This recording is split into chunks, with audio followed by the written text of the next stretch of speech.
Halo, assalamualaikum warahmatullahi wabarakatuh. Kembali lagi bersama aku Aziza. Pada kesempatan kali ini kita akan belajar mengenai skala pengukuran. So, disimak baik-baik videonya. Skala pengukuran adalah kesepakatan yang digunakan sebagai acuan untuk menentukan panjang pendeknya interval yang ada dalam alat ukur. Sehingga alat ukur tersebut bila digunakan dalam pengukuran akan menghasilkan data kuantitatif. Untuk mengukur suatu variabel dalam rumusan masalah penelitian dibutuhkan skala pengukuran. Dengan skala pengukuran, maka nilai variabel yang diukur dengan instrumen tertentu dapat dinyatakan dalam bentuk angka, sehingga akan lebih akurat, efisien, dan komunikatif. Ada berbagai macam skala pengukuran, yaitu ada skala nominal, skala ordinal, skala interval, dan skala rasio. Dari skala pengukuran tersebut, nantinya akan diperoleh data nominal, ordinal, interval, dan rasio. Yang pertama mengenai skala nominal. Skala nominal sendiri adalah ukuran paling sederhana, di mana angka dalam objek mempunyai arti sebagai label dan tidak menunjukkan tingkatan. Skala nominal sendiri adalah suatu skala yang berfungsi untuk mengelompokkan data, tetapi tidak memiliki arti. Contohnya di sini teman-teman ada jenis kelamin yang diberi skala 1 pada pria, 2 pada wanita. Angka 2 dan angka 1 merupakan label, bukan tidak memiliki arti lebih baik ataupun lebih besar. Selanjutnya ada skala ordinal. Skala ordinal adalah skala yang memberi arti prioritas, peringkat, atau ranking. Contohnya, urutkan pilihan Anda dengan memberi angka 1-3. 1 di sini berarti dibutuhkan, kemudian angka 2 biasa, dan angka 3 tidak dibutuhkan. Skala ordinal menghasilkan data ordinal. Nah, data ordinal ini semakin kecil angkanya akan semakin tinggi posisinya atau semakin berperan. Selanjutnya ada skala interval. Skala interval adalah skala pemberian angka pada klasifikasi atau kategori dari objek yang mempunyai sifat ukuran ordinal, ditambah satu sifat lain yaitu jarak atau interval yang sama, dan merupakan ciri dari objek yang dapat diukur. Skala interval memiliki nilai dengan jarak yang sama. Contohnya, kepuasan seseorang terhadap pelayanan suatu jasa dapat diberikan interval antara 1 sampai 5. Di mana pada setiap angka tersebut memiliki nilai dari angka 1 dari sangat tidak puas ke angka 5 yang sangat puas. Skala interval menghasilkan data interval yang jaraknya sama tetapi tidak mempunyai nilai nol absolut. Pada data interval tidak bisa dibuat penjumlahan seperti pada data rasio. Selanjutnya ada skala rasio. Skala rasio adalah skala yang dapat memberi arti perbandingan ataupun perkalian. Contohnya, berat badan Karina adalah 40 kg, berat badan Roni adalah 60 kg. Jadi, rasio berat Roni 3/2 kali berat Karina. Jadi di situ nilai 3/2 memiliki arti bahwasanya berat badan Roni lebih besar 3/2 dari berat Karina. Skala rasio menghasilkan data rasio, di mana data rasio ini adalah data kuantitatif kontinum yang jaraknya sama dan mempunyai nilai absolut atau mutlak. Nol absolut adalah nilai yang betul-betul nol dan tidak ada apa-apanya. Selanjutnya ada skala sikap. Nah, skala sikap ini dibagi menjadi 4 jenis. Ada skala Likert, skala Gutzman, rating scale, dan semantic differential. Skala Likert digunakan untuk mengukur sikap, pendapat, dan persepsi seseorang atau sekelompok orang tentang fenomena sosial. Dalam sebuah penelitian, fenomena sosial ini telah ditetapkan secara spesifik oleh peneliti yang selanjutnya disebut sebagai variabel penelitian.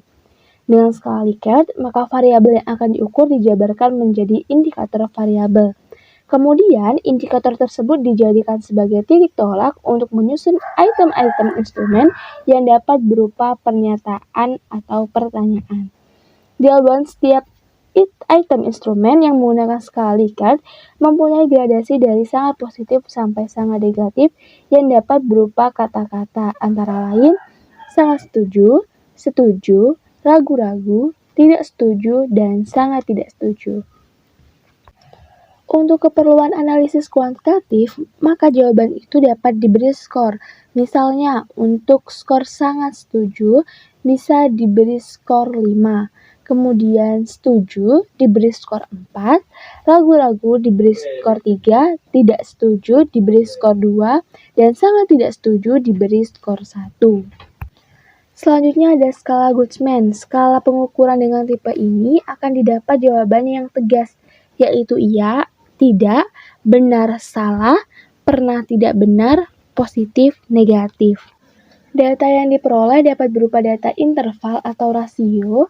Jadi, kalau skala Likert terdapat 3, 4, 5, 6, 7 interval, dari kata sangat setuju sampai sangat tidak setuju, maka dalam skala Goodman hanya ada 2 interval, yaitu setuju atau tidak setuju. Penelitian menggunakan skala Goodman dilakukan bila ingin mendapatkan jawaban yang tegas terhadap suatu permasalahan yang ditanyakan. Skala Goodman selain dapat dibuat dalam bentuk pilihan ganda, juga dapat dibuat dalam bentuk checklist. Jawaban dapat dibuat skor tertinggi 1 dan terendah 0. Misalnya, untuk jawaban setuju diberi skor 1 dan tidak setuju diberi skor 0. Analisa dilakukan seperti pada skala Likert. Yang ketiga ada semantik diferensial. Skala pengukuran yang berbentuk semantik diferensial dikembangkan oleh Osgood. Skala ini juga digunakan untuk mengukur sikap, hanya bentuknya tidak pilihan ganda maupun checklist, tetapi tersusun dalam satu garis kontinum yang jawaban sangat positifnya terletak di bagian kanan garis dan jawaban yang sangat negatif terletak di bagian kiri garis atau sebaliknya.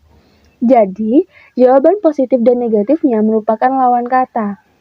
Data yang diperoleh adalah data interval, dan biasanya skala ini digunakan untuk mengukur sikap atau karakteristik tertentu yang dipunyai oleh seseorang. Responden dapat memberi jawaban pada rentan jawaban yang positif sampai dengan negatif. Hal ini tergantung pada persepsi responden kepada yang dinilai. Dan yang terakhir ada rating scale. Dari ketiga skala pengukuran seperti yang telah dikemukakan tadi, data yang diperoleh semuanya adalah data kualitatif yang kemudian dikuantitatifkan. Tetapi dengan rating scale, data mentah yang diperoleh berupa angka kemudian ditafsirkan dalam pengertian kualitatif. Responden menjawab senang atau tidak senang, setuju atau tidak setuju adalah merupakan data kualitatif. Dalam skala model rating scale, responden tidak akan menjawab salah dari jawaban kualitatif yang telah disediakan, tetapi menjawab salah satu jawaban kuantitatif yang telah disediakan.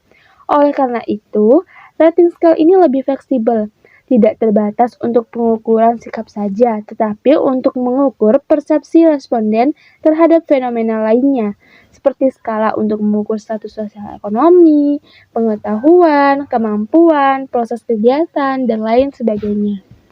Yang penting bagi penyusunan instrumen dengan rating scale adalah harus dapat mengartikan setiap angka yang diberikan pada alternatif jawaban pada setiap item instrumennya.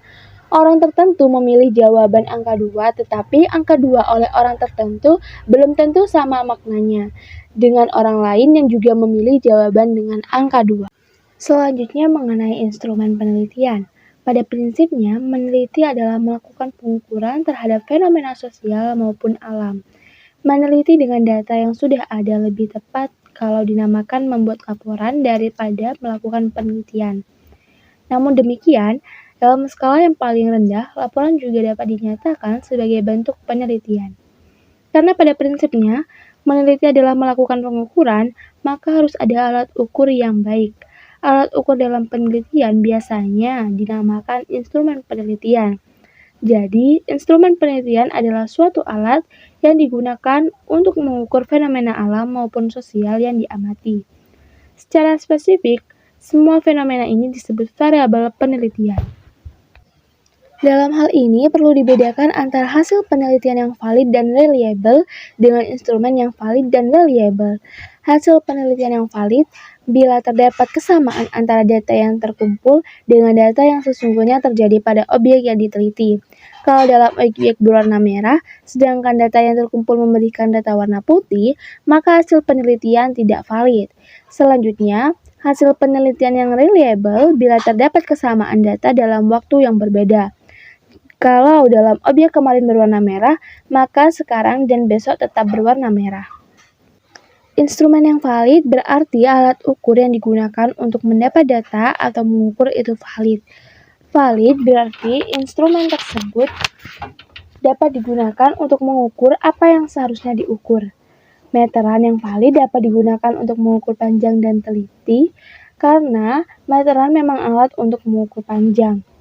Dengan menggunakan instrumen yang valid dan reliable dalam pengumpulan data, maka diharapkan penelitian akan menjadi valid dan reliable. Jadi, instrumen yang valid dan reliable merupakan syarat mutlak untuk mendapatkan hasil penelitian yang valid dan reliable. Hal ini tidak berarti bahwa dengan menggunakan instrumen yang telah teruji, validitas dan reliabilitasnya, otomatis hasil data penelitian menjadi valid dan reliable. Hal ini masih akan dipengaruhi oleh kondisi objek yang diteliti dan kemampuan orang yang menggunakan instrumen untuk mengumpulkan data. Oleh karena itu, peneliti harus mampu mengendalikan objek dan meningkatkan kemampuan dan menggunakan instrumen untuk mengukur variabel yang diteliti. Reliabilitas instrumen merupakan syarat untuk pengujian validitas instrumen. Oleh karena itu, walaupun instrumen yang valid umumnya pasti reliable, tetapi pengujian reliabilitas instrumen perlu dilakukan. Pada dasarnya terdapat dua macam instrumen, yaitu instrumen yang berbentuk tes untuk mengukur prestasi belajar dan instrumen yang non-tes untuk mengukur sikap. Instrumen yang berupa tes, jawabannya biasanya adalah salah atau benar, sedangkan instrumen sikap, jawabannya tidak ada yang salah atau benar, tetapi bersifat positif dan negatif. Uji reliabilitas sendiri memiliki teknik tertentu, seperti ada test retest, ada split half, dan parallel form. Sedangkan uji validitas ada content validity dan construct validity. Itu dia tadi penjelasan dari aku mengenai skala pengukuran. Semoga penjelasan tersebut bisa menjadi informasi baru serta ilmu baru dan bermanfaat untuk teman-teman. Sampai jumpa di video pembelajaran selanjutnya. Assalamualaikum warahmatullahi wabarakatuh.